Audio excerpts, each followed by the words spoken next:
లేకపోతే పూర్తిగా తరాలకు తరాల్ని తుడిచిపెట్టి వాళ్ళు మతం మార్పులు చేశారు. అమెరికాలో ఏం చేశారు? రెడ్ ఇండియన్స్ని మొత్తం తుడిచిపెట్టేశారు సమూలంగా. ఈరోజు ఎక్కడో మీకు అక్కడ ఇక్కడ మ్యూజియంలో పీసెస్ లాగా కొందరు రెడ్ ఇండియన్స్ బ్రతుకున్నారు తప్పితే మొత్తం రెడ్ ఇండియన్స్ వెళ్ళిపోయారు. ఆస్ట్రేలియా కొందరు ఉన్నారు.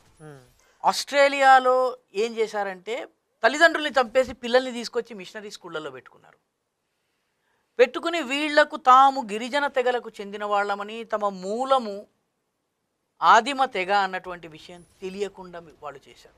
మీరు ఎప్పుడన్నా ఆస్ట్రేలియన్ అబారిజిన్స్ అని కనుక ఇంటర్నెట్లో కొట్టి గూగుల్ చేసి చూస్తే ముఖానికి విభూతి పెట్టుకుని, ఒళ్ళంతా భస్మం పూసుకుని, చేతిలో పెద్ద పెద్ద బూరాలు పట్టుకుని వీధుల దగ్గర కూర్చుని ఉంటారు. మొహాన భస్మం పెట్టుకుంటారు నుదుటి మీద. ఆస్ట్రేలియన్ అబారిజిన్స్ వాళ్ళ మతం ఏదై ఉంటుంది మీరు ఊహించుకోవచ్చు. వాళ్ళను పూర్తిగా నాశనం